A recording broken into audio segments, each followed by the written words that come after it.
Welcome back to another episode of Rock Boys Football. Some massive news for the Texas A&M fans coming out of the recruiting trail as four-star linebacker Noah Mikhail committing to this Texas A&M program. Now, for the Texas A&M fans, the USC fans, the Oregon fans who've been rocking with the fellas the last couple of weeks and months, you guys know I've been banging the table for this kid being one of my favorite linebacker prospects in this 2025 cycle. Not only does Noah Mikhail just check every single box you want from an athletic trait standpoint. He's a big body at 6'3", 230 pounds. He's a phenomenal athlete in terms of carrying tight ends up the seam, going sideline to sideline, covering a lot of ground.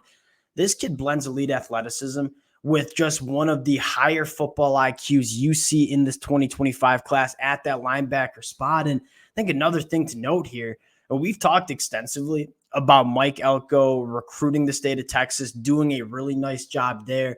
Let's talk about what he's doing in the state of California. That is 3 of the top 5 players from the state of California heading to College Station to play their college football. Another massive win for Mike Elko on the recruiting trail, fired up to get into the film. One of my favorite film studies that we'll do all year. Before we get into it, as always, just want to say thank you to you guys, to the Texas A&M fans. I've said it a lot since Mike Elko's taken over this program. It's been a blast talking this program, and the amount of support you guys continue to show, whether we're breaking down commitments, talking about the transfer portal. Can't thank you guys enough. If y'all do enjoy the content, consider subscribing to the channel. And without further ado, let's get into Noah Mikhail.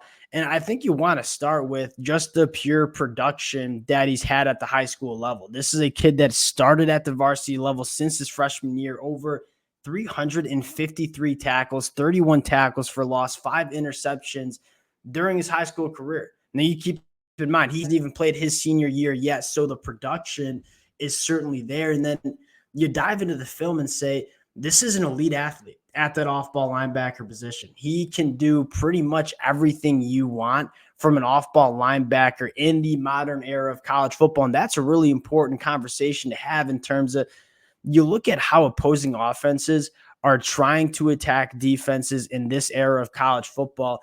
It's predicated in space, and they're picking on linebackers that are not athletic enough to operate in space. You look at Noah Mikhail, he can go sideline to sideline, cover a lot of ground. He can go tackle running backs in the flat. He has the frame and athleticism to carry tight ends up the seam. Noah Mikhail is, at least in my mind, checking every single box from an athleticism standpoint. And then you combine the football IQ that you see on the film.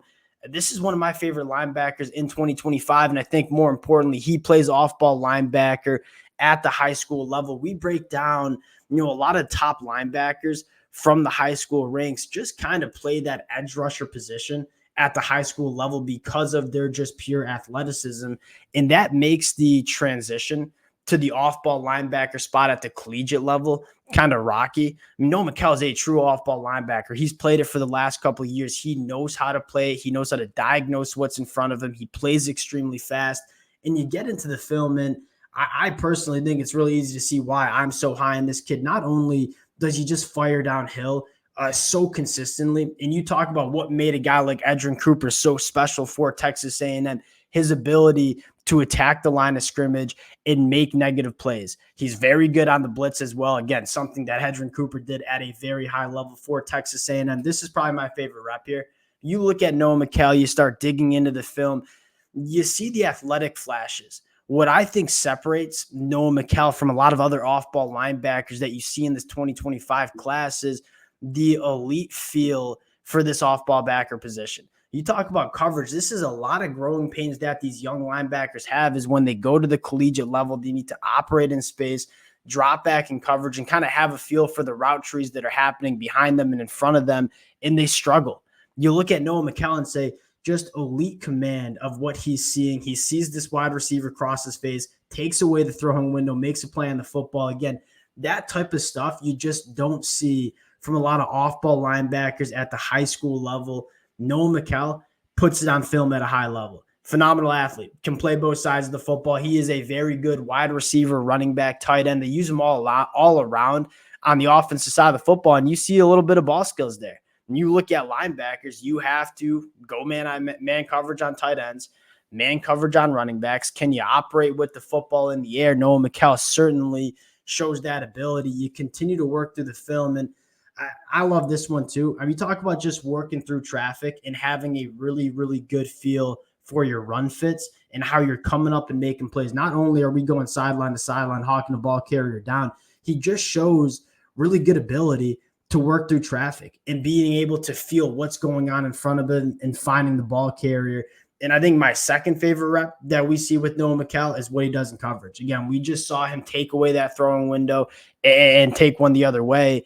You look at Noah Mikhail here, this is a little bit more of, hey, I need to have a feel of what's happening behind me too, taking away the middle of the field, in zone coverage, reading the quarterback's eyes, really fluid mover, dropping back in coverage, but more importantly, has a really good feel of what's going on in front of him and behind him, reading the quarterback's eyes, changing direction, making a play on the football. It doesn't get any better than that for Noah Mikhail. Coming up in the run fits, really consistent with the run fits. I mean, very rarely is not filling the right gap.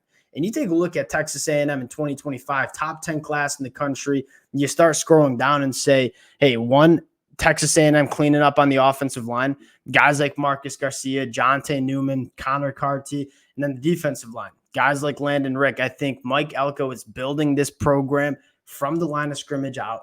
The best thing to do with a guy like Noah Mikhail is put some really good defensive linemen in front of him. I think he's certainly done that. I am just a massive fan of what Mike Elko has been able to do on the recruiting trail. And I think that was, again, kind of our biggest question when Mike Elko took the job at Texas A&M was, hey, we know Mike Elko is an elite player developer. He showed that at Duke. He's shown it as defensive coordinator. I think one of the big questions that we had was, can he come into Texas A&M and continue to recruit at a really high level? Because I think we all know that it starts with talent acquisition. You're not competing for SEC championships and national championships if you just don't have the talent on your roster. That was never a problem for Texas A&M. The player development and culture was. So you bring in Mike Elko to fix the player development, fix the culture, but you kind of just trust that he can continue the success on the recruiting trail. He's certainly done that. And so you combine talent acquisition with culture and player development. I do think that's the recipe for Texas A&M, and it seems like that's what's taking place in College Station. Another massive get for Texas A&M on the recruiting trail. We'll cut it there. Again, appreciate you guys rocking with it. If y'all do enjoy the content, consider subscribing to the channel. Appreciate you guys. We'll talk to y'all later. Peace.